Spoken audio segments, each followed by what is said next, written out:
Bonjour à tous, j'espère que vous allez bien. On se retrouve aujourd'hui pour une nouvelle vidéo concernant la série des cartes des signes astrologiques. Je suis actuellement en train de mettre de l'eau tout autour de mon signe Vierge. Cette fois-ci, j'ai pris un plus gros pinceau pour essayer, entre guillemets, d'avoir moins de passages d'eau à faire. Je vous avoue que je suis pas 100% convaincue que ça m'ait réellement aidé d'avoir un plus gros pinceau.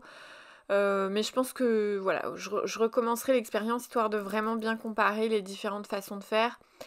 J'espérais que ça me fasse gagner, enfin c'est pas vraiment gagner du temps, mais je voulais vraiment essayer de faire en sorte que ça prenne moins de temps à... Enfin pas moins de temps, mais ouais, que le papier boit moins vite mon eau. C'est surtout ça, voilà. C'est surtout ça que je voulais.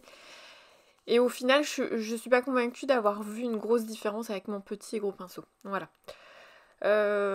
Du coup, au niveau mise en couleur, celui-là, j'avais aussi hâte de le faire parce que il a une couronne de fleurs trop trop mignonne. Par contre, au moment où j'ai vu, enfin où j'ai commencé à faire la mise en couleur, je me suis dit, oh, mais en fait, oui, elle a une très belle couronne de fleurs, mais les fleurs sont juste minuscules, de chez minuscules. Comment je vais réussir à faire une mise en couleur avec des si petites fleurs? Certes, j'ai des petits pinceaux, mais du coup, je me suis demandé comment j'allais réussir à nuancer. Enfin, ça a été vraiment grosse interrogation pour moi du coup. Et oui, j'ai dû recommencer la mise en eau, on va dire, de tout autour de mon personnage parce que j'ai fait quelques petites choses entre temps. J'ai dû nettoyer, je pense, ma palette pour pouvoir remettre de la couleur. Et en fait, forcément, le temps de faire ça, l'eau avait trop bu. Donc j'ai dû remettre un deuxième passage d'eau. Voilà. Et là, donc j'enchaîne avec mon bleu turquoise de cobalt que j'aime beaucoup. Le turquoise cobalt clair, parce que du coup il y a un foncé. Je voulais investir dans celui-là, mais au moment où je l'avais commandé, alors ça date de très longtemps, hein, ce que je suis en train de vous dire, mais du coup je l'ai pas acheté parce qu'en fait il était en rupture. J'avais réussi à le mettre dans mon panier, à l'acheter, mais j'ai eu un mail et puis on me dit ah bah désolé mais on n'en a plus. Il y a eu une erreur de stock quoi. Bon bah ça arrive, c'est pas grave, mais du coup j'ai pas eu mon turquoise cobalt foncé pour voir la différence et j'avais vraiment envie de voir cette différence. Enfin voilà. Mais du coup, c'est pas grave, un autre jour.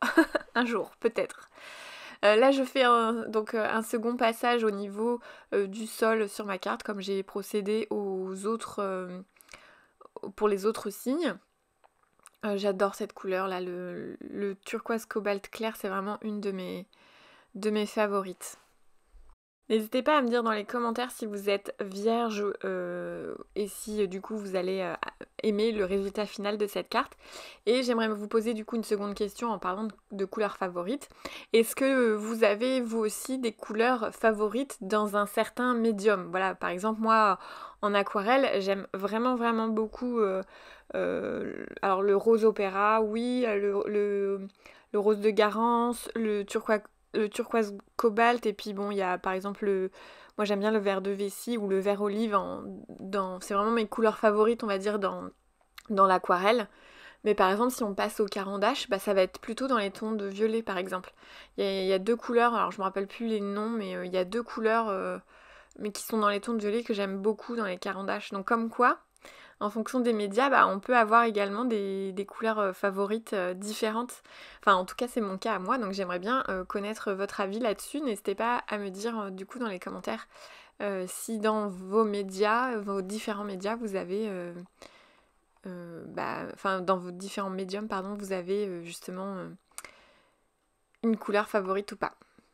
Je m'attaque à la couronne de fleurs, donc pour cette couleur de fleurs, en fait, j'ai choisi une seule couleur, c'est-à-dire le rose de Garance véritable. Et en fait, je vais en fonction de mon nombre de passages, de mon nombre de couches de couleurs, je vais obtenir une couleur plus ou moins foncée. Et du coup, c'est ce qui va me permettre d'avoir différentes fleurs et pas avoir ma couronne totalement uniforme en couleurs, ce qui serait pas du tout intéressant.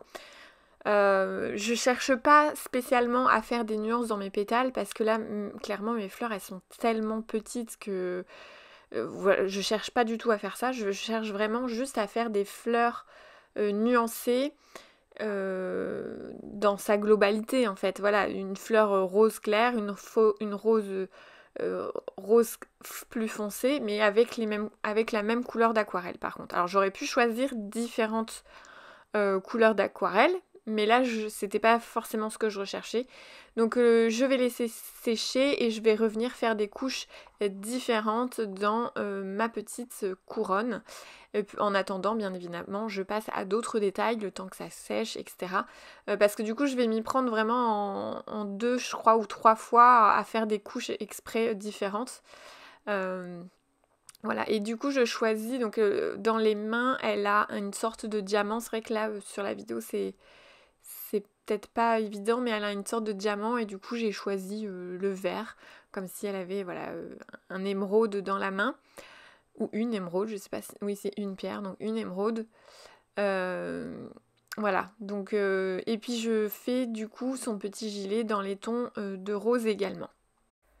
Pour le gilet, je fais d'abord une couche uniforme de couleurs, puis je vais venir nuancer par la suite en redéposant des pigments à certains endroits et limite je laisse un petit peu fusionner. Si jamais je vois que ça se fusionne pas assez à mon goût, eh bien je viens tremper mon pinceau dans l'eau sans forcément le nettoyer au complet, c'est-à-dire si un peu de pigment c'est pas très grave.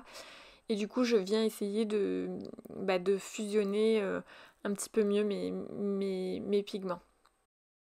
Alors là, je vais mettre du coup un second passage ou un troisième en fonction de comment j'ai choisi. Et en fait, j'ai choisi de mettre en plus clair les fleurs qui sont au premier plan sur la couronne.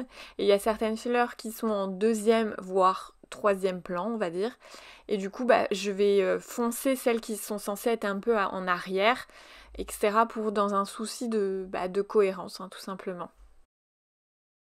Je poursuis avec les derniers détails. Donc là, je décide de mettre les joues roses de mon petit doudou vierge. J'ai trouvé que j'avais déposé trop de pigments, donc je suis venue estomper tout ça. Alors c'est vrai que du coup, à la caméra, ça paraît bien plus translucide, mais ça se voit un petit peu mieux sur ma carte en vrai. Je viens au feutre Tombow rajouter de l'ombrage. J'avoue que ça fait très light à la caméra, je m'en rends pas du tout des fois compte. Moi j'ai l'impression d'en mettre 3 fois trop quand je suis devant ma carte des fois. Et puis là je vois effectivement une petite différence. Alors avec mes deux feutres Tombow gris là, je viens mettre de l'ombrage, j'estompe avec mon petit pinceau rempli d'eau. Voilà, je viens vraiment mettre du petit détail au max. J'essaye parce que c'est vrai que c'est encore une fois toujours pas évident le fait que ce soit si petit, mais c'est ça je pense qui rend aussi l'exercice intéressant. Je remets quelques pigments de rose là, de rose alors oui c'est ça, c'était le rose de Garance il me semble. Oui c'est ça. Et du coup je suis venue encore une fois réestomper. J'en ai remis parce que je trouvais que c'était pas assez intense au niveau de mon dégradé de couleur sur sur sa petite robe ou sa petite veste, je sais pas trop. Euh, ouais, j'aime toujours autant finir avec des feutres Tombow parce que vous voyez, si jamais je dois repasser une couche d'aquarelle, ça empêche pas du tout, ça gêne pas du tout de remettre de l'aquarelle par-dessus et tout. Et enfin voilà, et puis le fait d'avoir aussi des feutres brush là avec une pointe très fine, ça aide aussi pour les détails et tout, donc voilà, c'est vraiment pas mal je trouve de finir avec les feutres Tombow. Je me suis rendu compte que j'avais oublié, voilà, j'ai oublié de quelques petits détails quand même, comme mes étoiles, donc j'ai décidé de les faire uniquement au feutre Tombow, pas du tout à l'aquarelle, enfin avec mon pinceau. Donc voilà, cette vidéo est terminée, j'espère qu'elle vous aura plu et inspiré et je vous dis à très bientôt dans une prochaine vidéo.